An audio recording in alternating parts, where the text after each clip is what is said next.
So I'm really pleased to have today's guest on the program. It's somebody that I've known for several years now, and he's, should we call him a legend? Maybe we can call him a legend in marketing communication My circles. goodness. Yeah. How's that for buttering up the guest before they even have a Flattery chance to will talk? get you everywhere. There you go. David Armano, welcome to the program. Hi, Dave. I'm happy to be here. Thanks for having me. And physically, or I guess locationally, you are in Texas, right? Go Spurs, go. San Antonio. And that's probably tough for you to say because you're a native New Yorker. Yeah, I have all my. It's funny because with game one, I'm on a text thread with all my cousins. All my family's New Yorkers. And I mean, I was never really a big sports guy, especially when I lived in New York. So I'm like, well, why would I pretend to be, to root for the Knicks? Although I totally love and respect all the energy and like can even get behind them deserving the win. But selfishly, I'm living in a town that, part of the reason why I know we're going to get into it, it's part of the story that we're going to get into a little bit as well. But we need every win we can get. It's a very underrated, flying under the radar town. And the Spurs is really good for it. So I'm selfishly rooting for the Spurs because I know it's good for the town that I live in.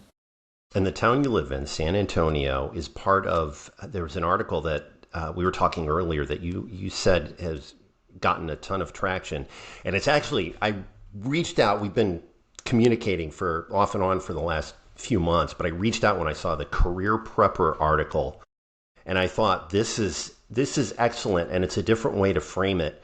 I don't want to start at the end, but I do want to start with the credo of a career prepper that you wrote: be ready for anything, be anxious for nothing. So talk to me about the concept of the career prepper and how you came up with that concept. And I guess part of it is what brought you to San Antonio, right?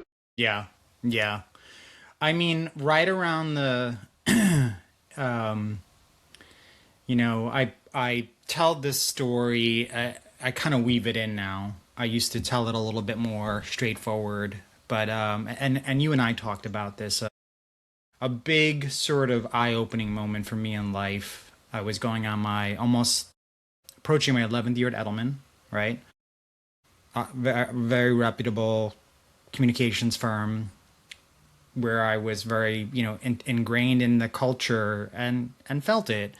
And then the pandemic hits, and I get laid off. They had a big layoff. It was like their first. They've had many layoffs since, but it was really one of their first. I think percentage wise, close to 10%, maybe not quite 10%, but around there. So significant. And I went from at 49 with one kid in college. I went from a lot of stability to no stability. And also at that time, and you and I have talked about this. I was divorced a few years earlier, and it was a very tough divorce. It was a tough divorce, um, emotionally, you name it. It was messy, tough on the kids. A lot of things happened where I really stepped up as a father financially, just really very, um, very difficult, right? Like overnight, just cut my net worth down in half, and then had a massive payment that I was making, which by the way, I lost my job and still had to make that. I'll give you a number. I tell people the number, and it's reflected that I was making a lot, but it was basically half my income. I was paying $11,000 a month. And by the way, I've had people say, well, hello, you jerk, child support. No, no, no. I took both my boys in because things were not going well. So I was fully supporting my boys and then paying that on top of it. And then I lost my job and still had to pay that. Um, that was a major. So getting sort of financially crushed and then losing that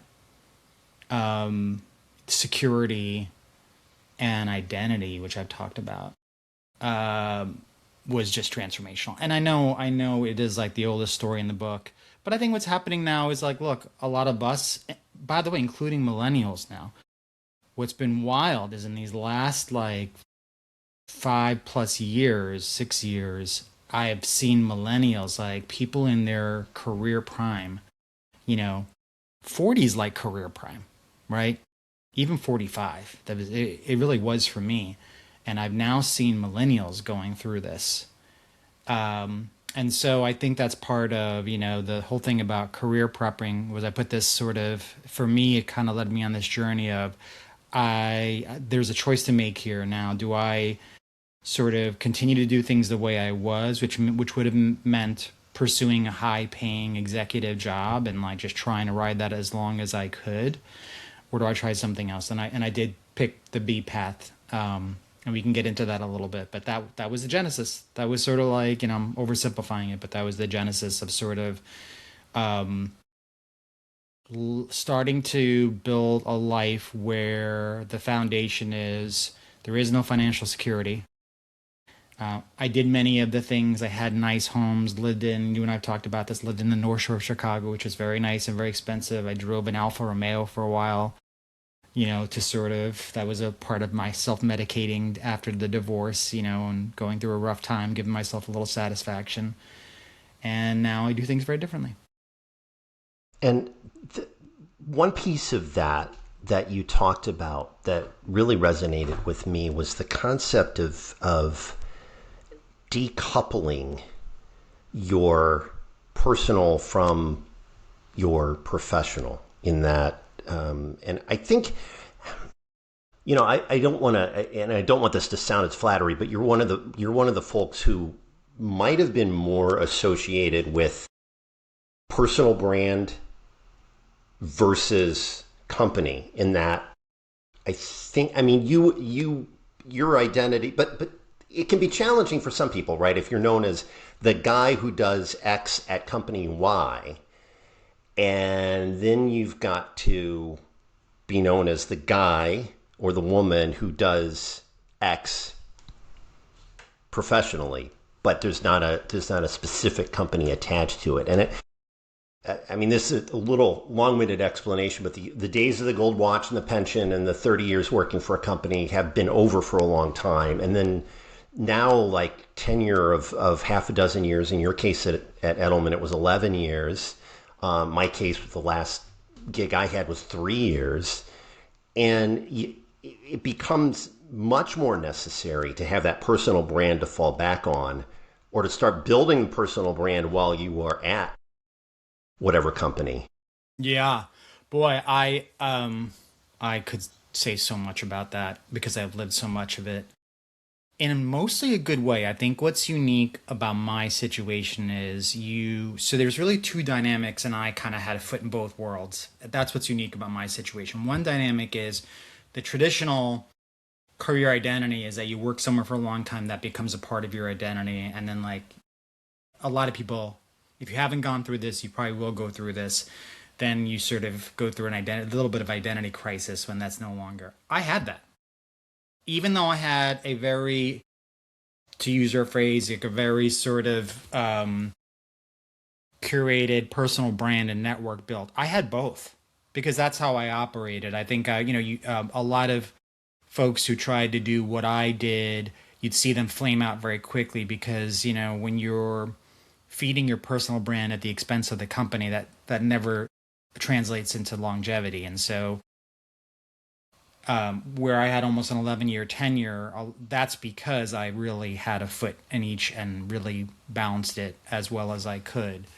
Now, boy, I will tell you, if I had to do it over again, I would have dialed up even more in the personal brand, again, in a good way, because first of all, in the best of so many ways, it's what softened my reentry, or my sort of in a couple of ways. And what's interesting is it mirrored.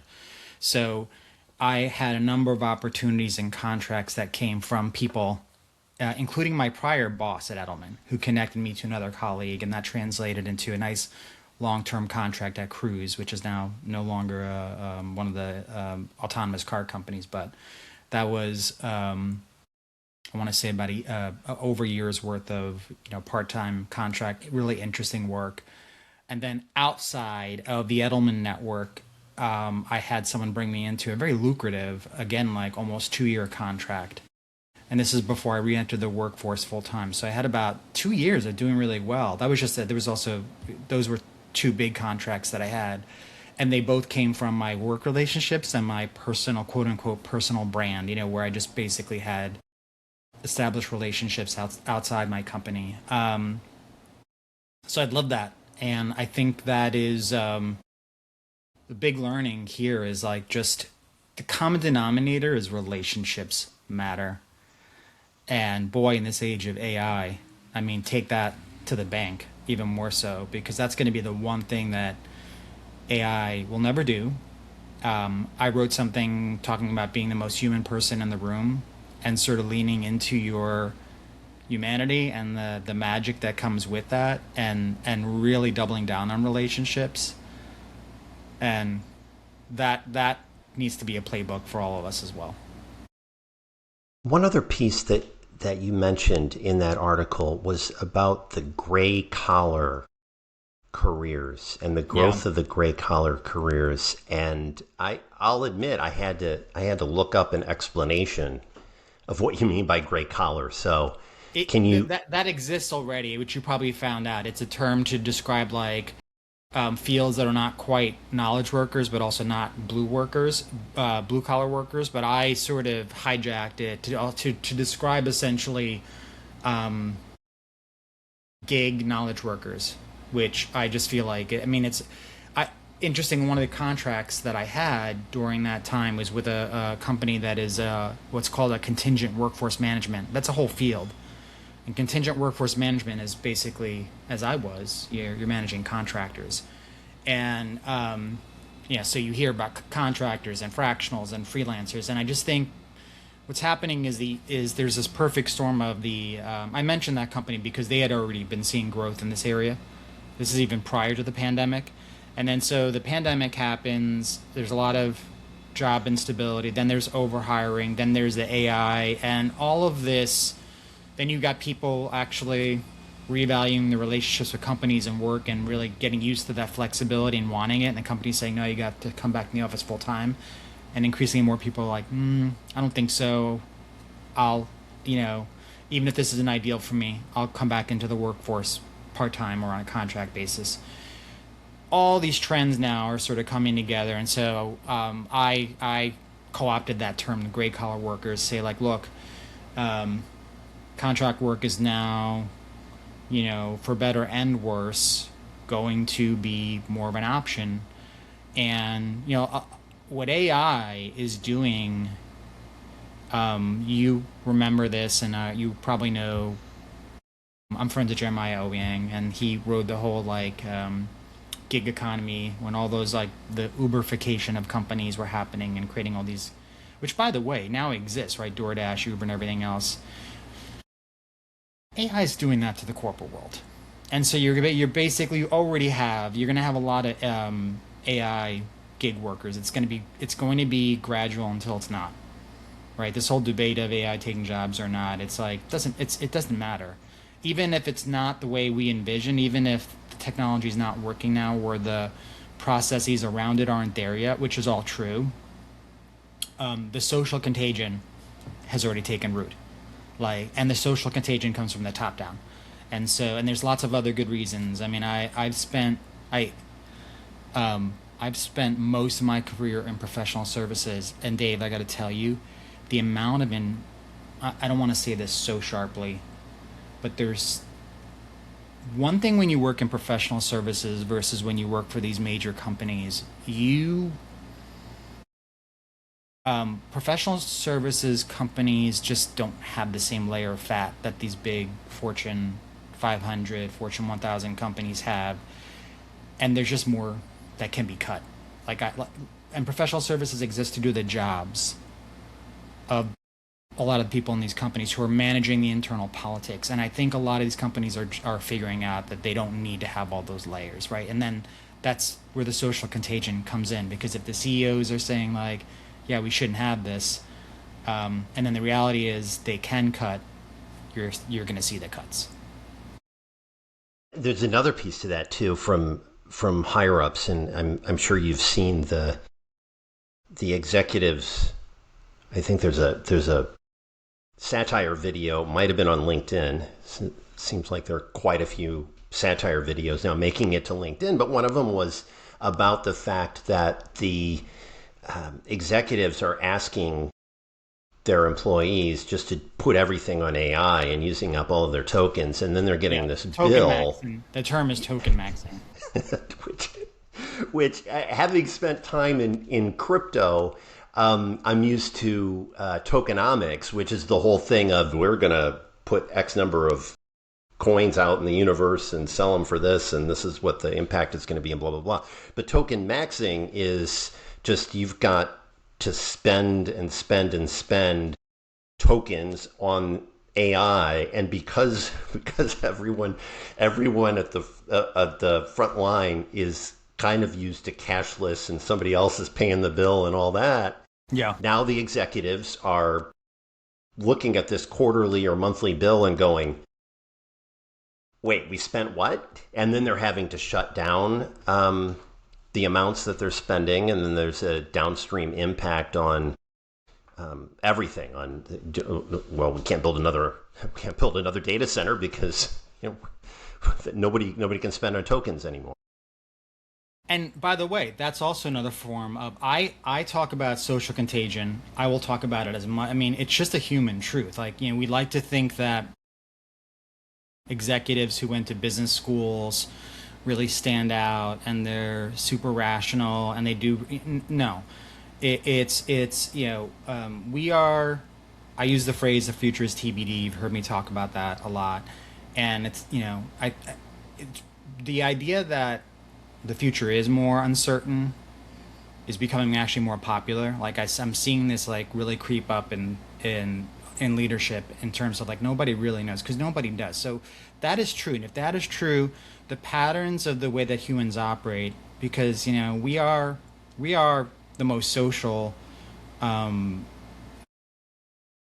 What's the word that I'm looking for? Species on the planet. We are, for good, for better and worse.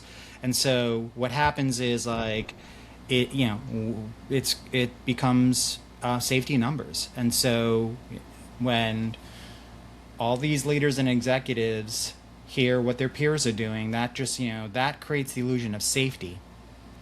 And what's going to happen is you're just going to see the cycle repeat and repeat. The tokenization is an example. You're going to see the cutting and the cutting in the wrong places. You're starting to see that, and it's happening so quickly. So we're going to be in these cycles of action reaction, all fueled by uncertainty, all being sort of dealt with via social contagion of the people calling the shots.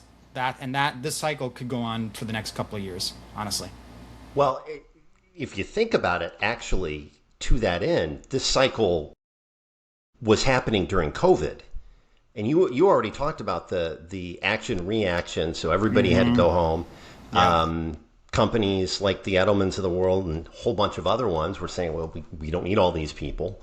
And the downstream effects then got us to a point where 6, 7, 8 months later, yes, I just said 6, 7, my apologies, 6, 7, 8 months later, companies were like, all right, now we need to get people on board. And then they had to, if you think of PR firms, they overpaid for talent because all of the talent was gone. So it's like, okay, well, let's overpay for this talent, and then had to correct back again. And we might finally have been getting to an equilibrium. And then the AI revolution starts manifesting itself. And here's where I will say I have a lot of certainty around. This is one I will call out, where I think there's a couple things. On the AI front, we're at the early stages. I don't think you're going to see a dramatic bubble pop. It's probably going to be a series of smaller bursts. But we're already at the early days where we saw during the sort of birth of the internet, where your initial deployments fail, and then you spend. Now it's probably going to be a compressed time frame, but in the .com it was like 20 years of the real work. Right now, we're at the. I've said that years ago. I'll say that now because now you're starting to because already the first part of that is coming true, where you're starting to see the failures, and you're starting to see actually. You hear people talking about the last mile. You hear people talking about the disconnect between the CEOs and the social contagion, and actually how things get done. So they're already having conversations around. Oh, we have to figure out how to actually execute. That's one. On the societal front, you can take this one to the bank because it's happening.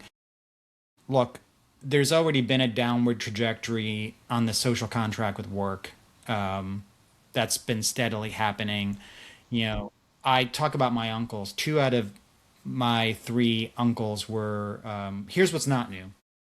Two out of my three uncles were laid off in the mid 50s working in New York finance. So a lot of the stuff is like the economics were back then. There was no AI, so it's just, people out of college replaced, the old people, and then you were forced to retirement. They made the economics work because they could. This is what's different. They had homes that they could pay off. Now, by the way, the third one held on until he was 60, only to get leukemia, or maybe 65. And so basically, when he hit retirement age, he died. And that stuck with me because I have now two examples. I have one on one case. I'm looking at my uncles and I go, it wasn't such a bad deal. They were 55, never worked again, but the economics worked so much better for them. They just didn't have the debt and all these other things that most people carry now, and they were able to make it work. And then my third, it was like he sort of beat the system, but not really. The system basically took him out. And I can tell you, look, I mean, I remember having conversations with that uncle and the level of stress he was under for those years to hang on by his fingertips in the corporate world. I was like, well, of course you're going to get sick, Yeah. you know? So And I have those examples. And by the way, those also are part of what inspired me to choose plan B versus, hang on tooth and nail. yeah, and if the option isn't going to be there for plan A in a lot of cases anyway, the plan B is the one that probably makes the most sense for a lot of people. But to your point, this current situation that we're all in right now is if you're mid 50s and you're facing something like this, it's not as the market's not great. The market's not great. So, but part of the career prepper concept is similar to the preppers that you think of that have a bunker somewhere and are prepared for something bad that's going to happen. Part of that is I mean, if you think of the typical prepper, they've probably got guns and they've got tinned meats and all of that. They're ready for what could happen. They've got plenty of water and a water filtration system.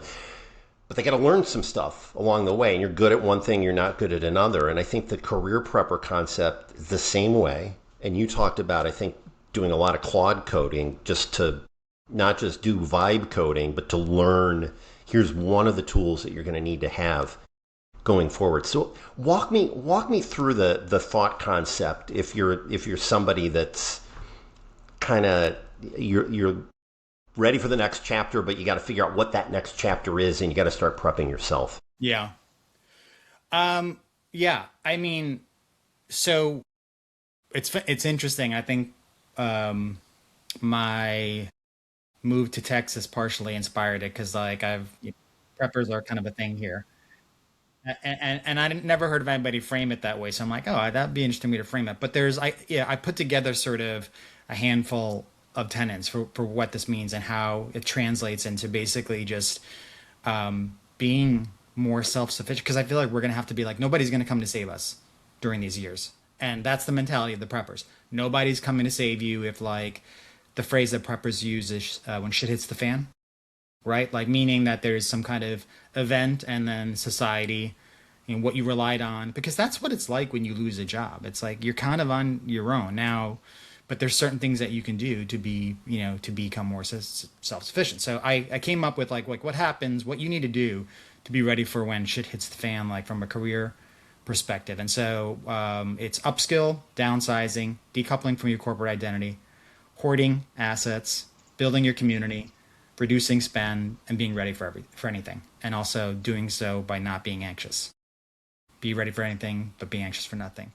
And they're all pretty straightforward. I mean, upskilling is yes, you have to do things, and as you mentioned, like I've been leaning to AI since the day it came out.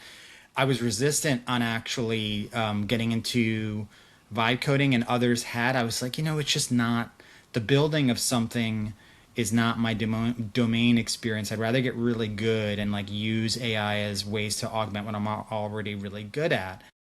And then one day I was like, you know what? I think I'm going to challenge that. I just, I was like, I want to at least experience it. And so I built something, vibe coded it, used Claude Terminal, which is really like, just to get things started, which is intimidating. Even just installing Claude code on your machine, where it's like it's got access to your system. Some people are more cautious in that. I felt like, okay, I'm going to give it limited access and just sort of like, it's not open claw. And so amazing learning process. And I totally get how now it's like becoming a hobby. Like people are just building all these ideas that they had in their heads. But by the way, that you got to be careful about that, because like we all have now run the risk of becoming professional hobbyists. Like I built something, I wanted the experience of building something, launching it, and putting it in a live environment. I want to experience the full thing. Now I'm paying $40 a month to maintain something that's basically a hobby. So that's one. Downsizing. I mean, I mentioned this a little bit earlier. I went through just like paying a more expensive mortgage, living in an expensive area, having nice cars, all the accoutrements that come with it, and I've just stripped my life down like significantly, and my income also reflects that. I'm just not making the money that I used to, but I also don't have the target on my back that I used to have. I Right? love I love the part that you said in the article about and I'm paraphrasing what you said, but you're in a financially diverse Yeah. neighborhood, part of the world. So you're Yes. less likely to say, hey, the neighbor's got an Alfa Romeo, maybe I should get mine back, because the neighbors don't have that. Yeah, most. And it's also like I don't want to be worrying about it, because, like it's not a little bubble area. And so I don't want to be worrying about my car all the time, all those things. But exactly right. Yeah, it's the whole there's less incentive when you live in an economically diverse area. There's less incentive to keep up with the Joneses. It's just the reality of it. And I think that's one of the traps that we get into, because look, this is the thing, and it hit me, and it will hit a lot of people. And you hit a certain point in your career, it's not going to last forever. People that are smarter than me realize that, and they do some of these things early. I just happened to realize it when it happened, and then changed my whole thing immediately. And because some people, and I had a pretty good foundation. I mean, a lot of people in my situation that are paying what I was paying in divorce and like going through all that, they get tanked and they never come back. I mean, I've come back from it. Um, but yeah, I think that keeping up with the Joneses go away. And then the decoupling of your corporate identity, like that was very tough for me. I remember talking to some colleague who had gone on to a competitor, but spent some time at Edelman, and he's like, people would point to you and they would say you were like what an Edelman person is. So you go from that to just sort of nothing, and you realize, well, that wasn't real.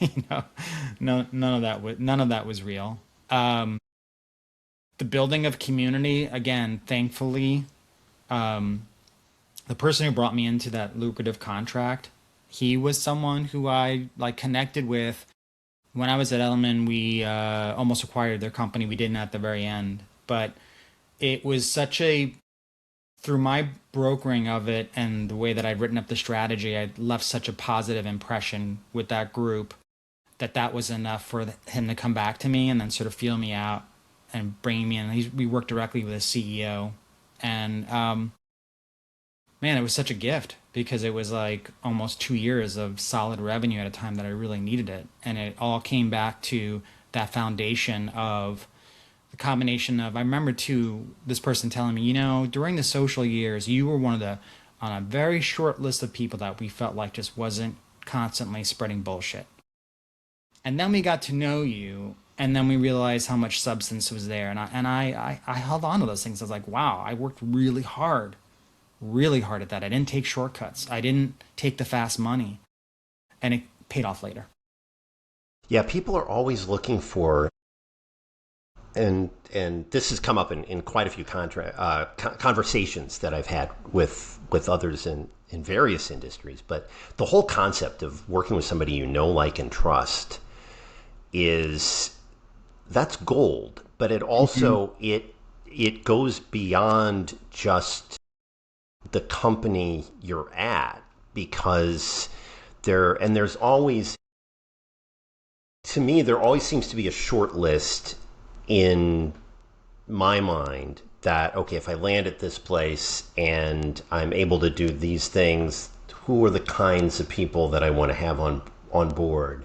And it's not an archetype. It's always like you're pointing to somebody and being like, I want to hire that person again, or I want to work with that person again. And it's always somebody specific.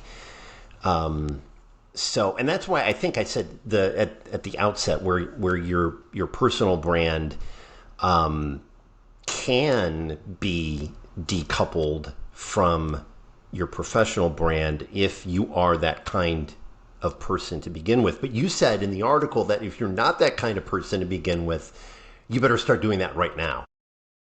Yeah, I think so. Again, I remember, um, you know, by the way, like the whole personal brand thing, especially when I was at Edelman, it felt like a liability. I had to work twice as hard. I remember walking into a room and I knew I had a lot of self awareness that the perception was that I didn't do real work, and I was just kind of sprinkling fairy dust, and I knew that. So there were certain choices that I made, either to not burn out, or to not get too into too many high profile things, and to like pick a few where I could show a little bit of depth and substance. And I didn't do everything perfectly. I'd made mistakes, but I did more right than wrong.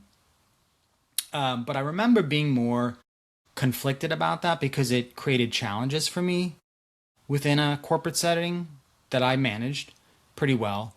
But now, boy, I'm glad. I'm glad I did everything I did on that front, because it, including working as hard as I did, with internal relationships. Yeah, yeah, those are of incredible value. You shifting gears just a little bit, but I think this comes back to the career prepping. You shared something from Mark Andreessen about building an E-shaped person. Talk to me about that. That's a play. That idea has been around for a long time, but it's getting the predecessor was, there's a design innovation studio called IDEO that like almost 30 years back came up with this sort of idea of being T-shaped, meaning that how they look to hire people with like a deep proficiency in one or two areas, but also had like complementary proficiencies that give, so basically depth and breadth, and it's stuck.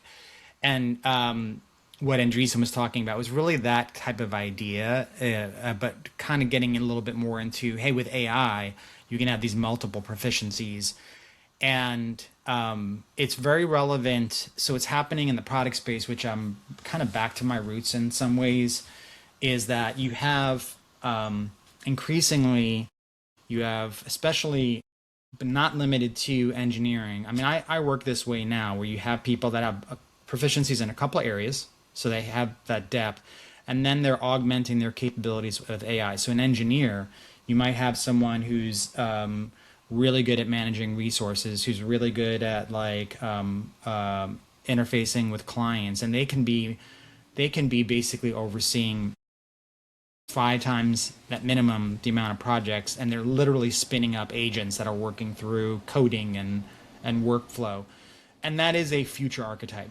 That so the E-shaped person is it's not limited to engineering, by the way. Like I work this way now, so where I have had teams of analysts, writers, designers working on things like strategy decks or research or you name it. AI is a lot of that. It's like similar concept. So I'm sort of the E-shaped person leveraging a lot of different AI capabilities, which then allows me to honestly just the amount of output that you can get out of me is multiplied.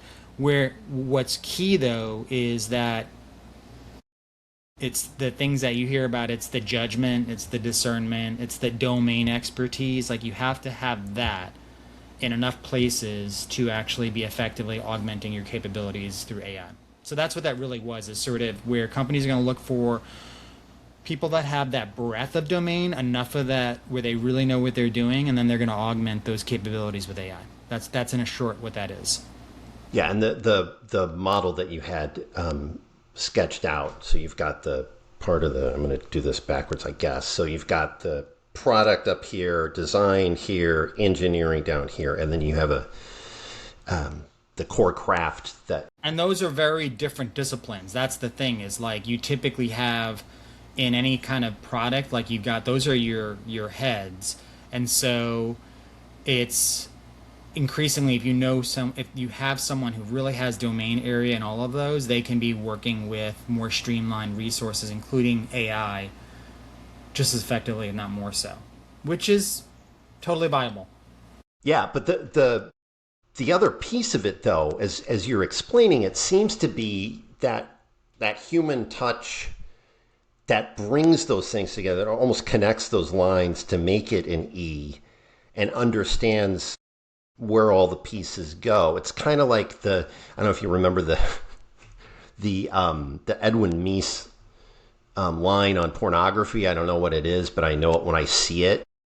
And I think people are kind of getting that way with AI writ large, where you can look at an article that's been written and almost immediately tell that this was not written by a human.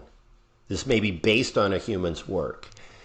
You can look at an ad on TV, and you can tell almost immediately this is AI. This is either 100% AI, or they've got some AI elements to it, or whatever.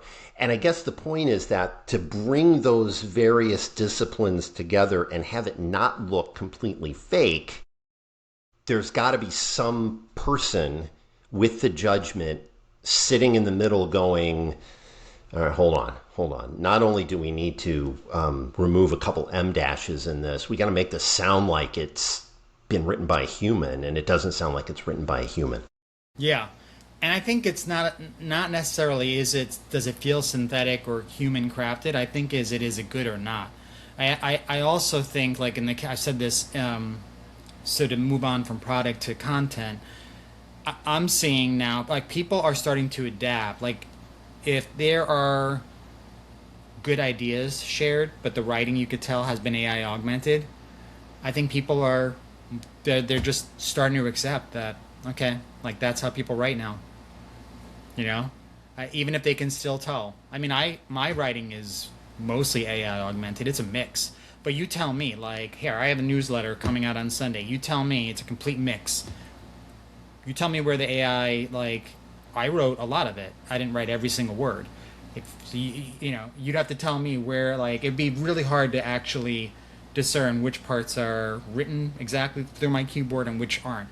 What I did do, as a matter of fact, the topic, it's relevant to this, is I had this hypothesis, it's common sense. I work this way, increasingly more people are going to be working with AI and less with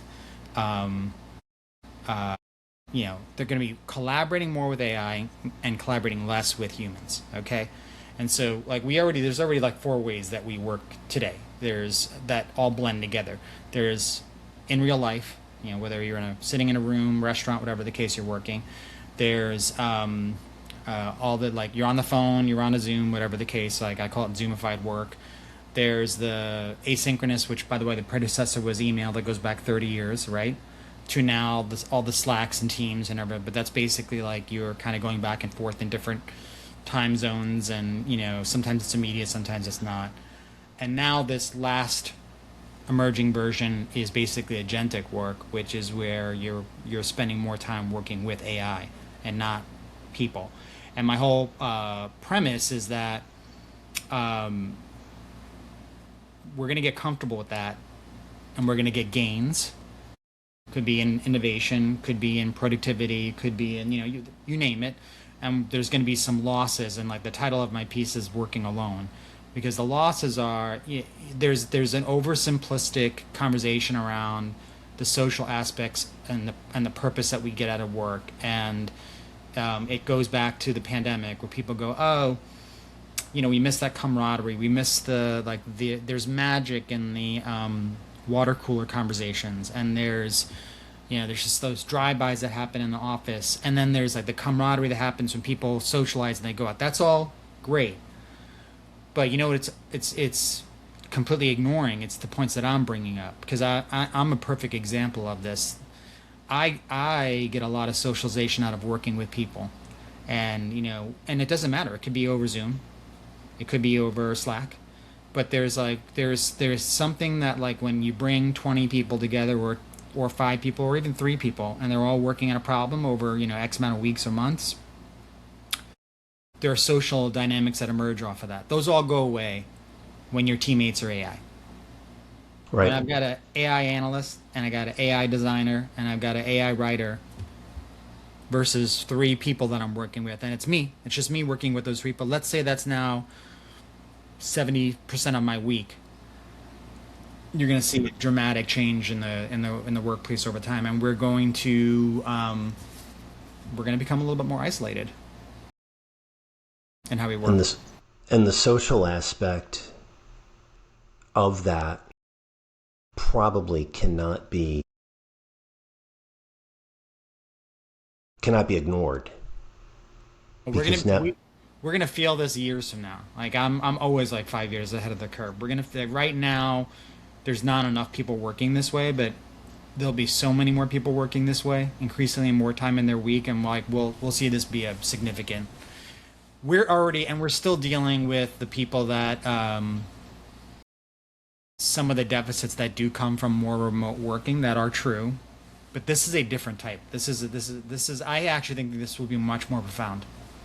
And what can or should people prepare for to offset the profound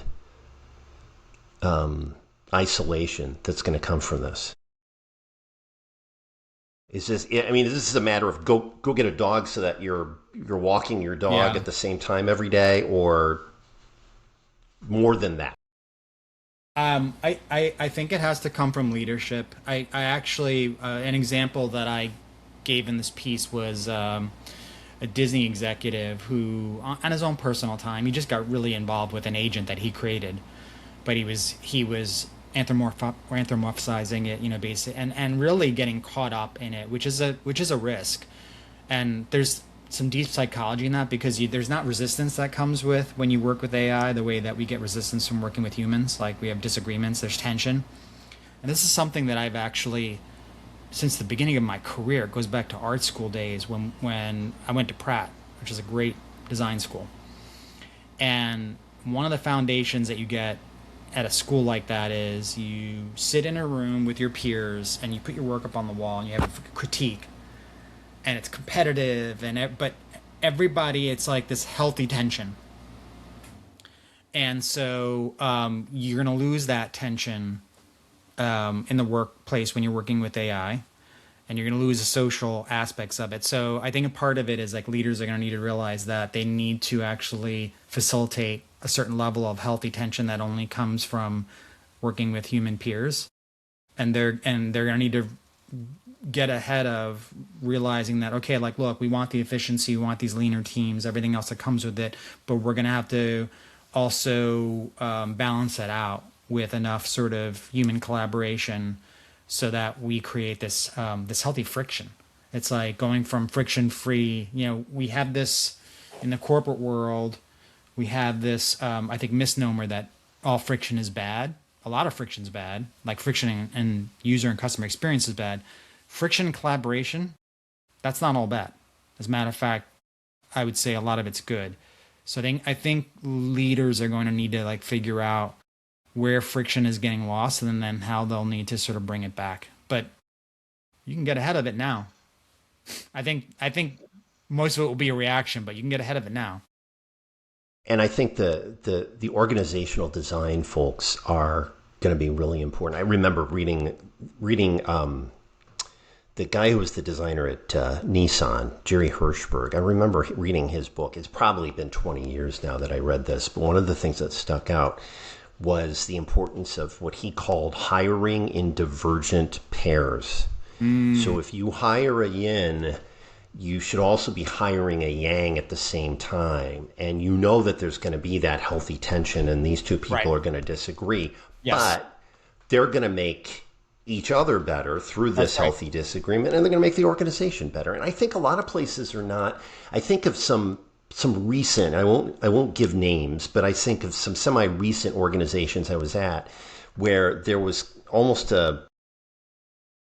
It was okay to be a sycophant, and it was not good to raise your hand and say, "Wait a minute, what if we considered dot dot dot?" Because you know you're going to get shot down if you don't toe the company line, and that's also something dangerous that we're that we need to make sure that organizations avoid. Yeah. That the tension that you described is very similar to what I'm describing as well. And I mean, and people form bonds over that. People who come at work differently, and that's magical. So we are going to see the loss of that. And as someone who I know I'm not the only one. Like there are people that have yeah, I've cultivated a lot of relationships, but I'm not like I don't have the regular group of friends like I go out with every week and like that you see like in entertainment. So a lot of my social interactions comes from my intimate relationships, spouse, my sons. Some we have a one or two friend groups as well, and then a lot of it is honestly through work, through like I get a lot of sort of social satisfaction off of collaborating, and that will be going away. The more you work with agentic systems and less with humans, it's simple math. The less time you have, I call it socially collaborative work, right? Because you do get there's a social component to working collaboratively with other people. So, in the few minutes that we have left, we've touched on a lot. Where you mentioned the crystal ball about this new way of agentic work. What else do you see coming down the pipeline? Boy, so many different things. I mean, I think outside of the world of work and AI, I talked about sort of the multipolar world that is emerging. Again, we don't know exactly where it leads, but we are living at a time where the post World War II era system, right, that has been called many things like the order that was created is now being rebuilt in front of our eyes. I think that is just, I mean, like we are living at a time that is as consequential as World War II, Cold War. It's historic. So that's a big one because that's going to affect everything, right? You're That's talking about you're talking about geopolitical yeah, stuff. yeah. The like right. I mean, it's something that I follow. I mean, everything that's happening, what's happening with Iran, what happened with our yeah, with Venezuela, the policies between the U.S. and China, what started after the pandemic with the Ukraine, like all of this is rebuilding global dynamics. I mean, like the headline there is you have sort of a hemisphere approach to the world, right? Where it's like the US is focusing on the hemisphere that we're in and trying to gain ground in an area where there's deficits, like the minerals that can be accessed, becoming more hesitant and sort of providing the security that has been done historically, and definitely doing it in a different way, that affects everything. That affects supply chain. That affects the trajectory that China's been on. That affects the economics. And so that's a big one. Like how that, like where the dust settles there. I don't know, but I think you can see that the order that's like the post World War II order that the world's been operating on for the past gosh, what was it, 70 plus years, is changing. So, and I would encourage people to just like stay up on it, just like follow what's going on in the world. Yeah, and I guess try to do that in a non as much of a nonpartisan way as possible, but also in a way that recognizes your own biases. I've mentioned, I've done this sort of thing for years. I've mentioned that every hour you spend watching MS Now should be augmented by an hour that you spend watching Fox News. Even if you know that you hate the people on one channel or another, because you have to know how various groups think. Yeah. I also have mentioned when I got my new smart TV, it's a Samsung smart TV, and I fired it up, and the first thing that popped up was Sky News. I'm like, Sky News? Oh, maybe I'll watch this, and now I'm addicted.